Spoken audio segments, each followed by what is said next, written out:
కూడా మాకు చాలా స్ట్రిక్ట్గా ఇన్స్ట్రక్షన్స్ ఇచ్చారు. చిన్న చిన్న విషయాలు అంటే తాగడానికి ఒకటి పిలిచాడు, ఇంకొకడు వచ్చాడు. వచ్చిన తర్వాత వాడు తాగడానికి మందు ఇవ్వలేదనే దాని మీద కొట్టుకోవడం జరిగింది.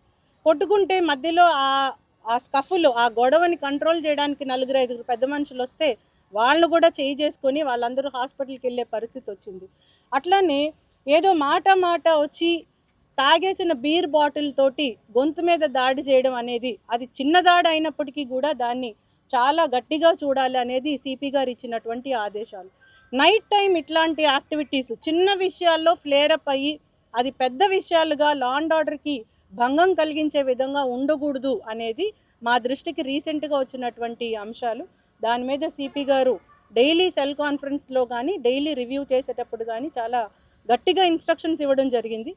ఆల్ ఏసీపీస్కి, ఆల్ ఇన్స్పెక్టర్స్కి, స్పెషల్గా ఎస్హెచ్ఓస్కి స్ట్రిక్ట్ ఇన్స్ట్రక్షన్స్ ఇవ్వడం జరిగింది. రౌడీ ఎలిమెంట్స్ అనేవి ఉండకూడదు అని.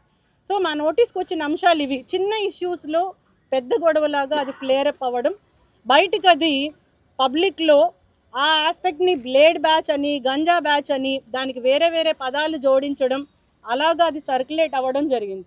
సో రీసెంట్గా చేపలు అమ్ముకునే ఒక వ్యక్తి మీద ఒక దాడి జరిగింది. వాళ్ళకి మ్యూచువల్గా ఉన్నటువంటి స్కఫుల్ అది బ్లేడ్ బ్యాచ్ వ్యవహారం అన్నట్లు మీడియాలో వచ్చింది. దాని మీద సిపి గారు ఒక కమిటీని, ఒక టీం ఫామ్ చేసి దాని మీద స్ట్రిక్ట్గా క్షుణ్ణంగా పరిశీలించి బ్రీఫ్స్ తీసుకున్నారు ఏం జరిగింది అని.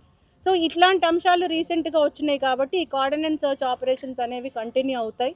అది జిల్లా వ్యాప్తంగా కమిషనరేట్ పరిధిలో అన్ని చోట్ల సడన్ సర్ప్రైజ్గా ఈ operations, vehicle checking, drunk and drive, lodges checking ఇవన్నీ కూడా ఇంకా కంటిన్యూ అవుతాయి.